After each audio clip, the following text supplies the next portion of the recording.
Hi guys, welcome back to my channel, The Wealthy Mindset. It's yours truly, Money Making Mitch.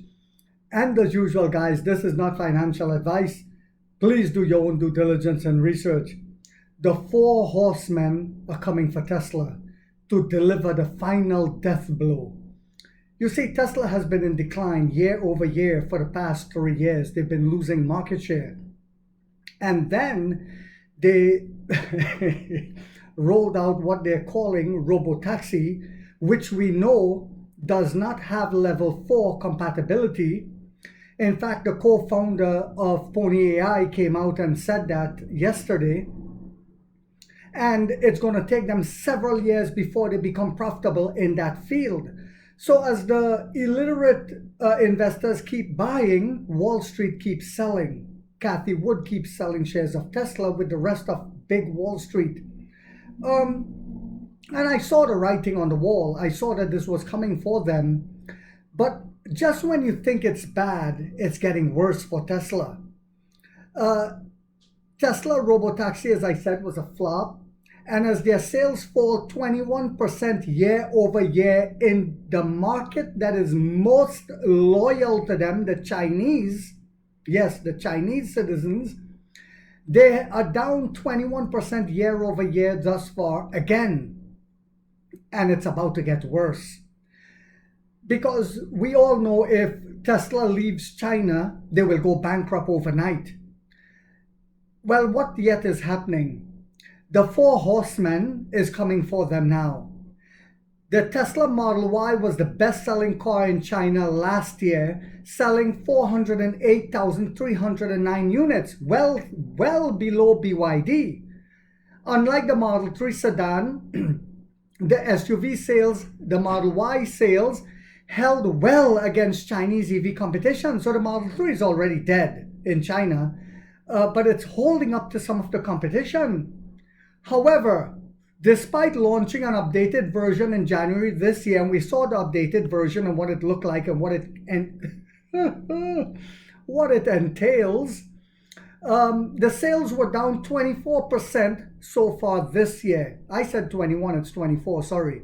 And more competition is rising. So it looks very bleak in the horizon, very bleak indeed.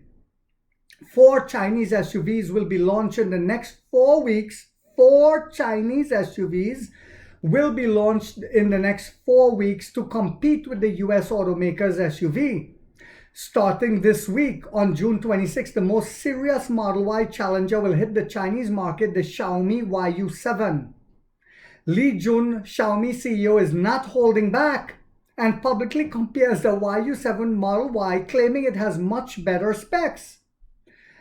YU7 is nearly 5 meters long with a 3-meter wheelbase. It will have a 760 kilometers CLTC range and up to 508 kilowatt motor power. It will feature 800-volt charging, and Xiaomi claims it can do 10% to 80% SoC in 12 minutes. The price is expected to be around $34,900 US. So some of you are probably saying, well, what about Neo Onvo? That was supposed to be the Model Y killer. And we saw due to bad marketing, it went down. And now we see it coming back up. Every week, week over week, the numbers are going up yet again due to great marketing by Dr. Shen Fei. The Xiaomi YU7 SUV is Xiaomi's second model after the SU7 sedan, which launched in March 2024. Li Jun revealed in January this year that SU7 took 9 months to outsell Model 3 in China, but it's outselling the Model 3. In 2025, the SU7 is clearly outselling Model 3 in China with 132,467 delivered units.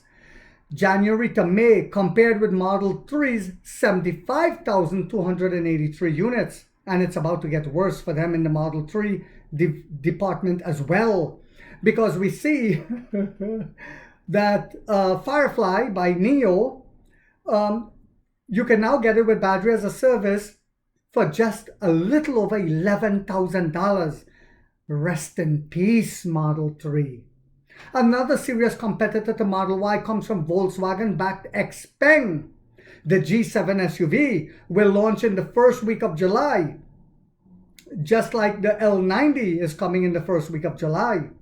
Xpeng announced without specifying the date. G7 started pre-orders on June 11 and received 10,000 reservations in 46 minutes.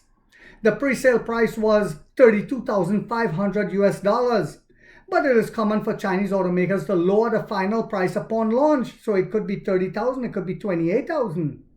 The Xpeng G7 is a mid to large SUV with dimensions and wheelbase of 2,890 millimeters. The Xpeng G7 is currently rear-wheel drive only and has a single electric motor. Also, another competitor is Shanghai-based NIO. The company announced that the second car under its entry-level brand Onvo will launch early next month. Onvo L90. According to Li Xing, the launch will occur in the second week of July. The L90 is a large SUV with 6 or 7 seats and will try to eat lunch of the upcoming 7-seater Model Y and other large SUVs from Li Auto or Huawei's Aito, such as Li 9 or Aito M9. Onvo currently sells a single car in the mid to large range SUV, just one car under that brand, which launched in September last year and is now ramping up again. Finally, in the third week of July, Li Auto's i8 all-electric SUV will launch in China. It will become the company's second all-electric car after Li Mega MPV launched in March 2024. The Beijing-based automaker focused only on ERVs until last year. I don't think they will take a huge market share away from Tesla. The Li i8, I'm not impressed with the look at all. It looks like a hearse and it looks like a box in the front. Grotesque. But it will still take some because it will be technologically advanced, way technologically advanced to the Model Y. The i8 will be an all-wheel drive and have 2 E-motors with a combined power of 400 kilowatt hours, 536 horsepower. It will also feature 5C charging and an NMC battery from CATL. Interestingly, Li Jun shared details about the launch of Xpeng G7, Onvo L90 and Li i8 on his Weibo and wished them luck and good sales. He didn't wish Model Y any luck because he knows what's coming for the Model Y. In China, Model Y starts at $36,740 US. So you can see why I'm saying now it's 24,000 year over year down for Tesla. We should expect about 40% down by the next quarter. So I hope you guys found this video to be informational, inspirational, and motivational. If so, guys, don't forget to hit that thumbs up. It takes a lot of time to do these videos and the editing. And if you haven't yet subscribed, you might want to think about doing so, because in this channel, we are waking up the middle class for the first time to get a major piece of the pie from the ground level up as to how the game is played on Wall Street. And like 50 said, we get rich or we die trying, guys.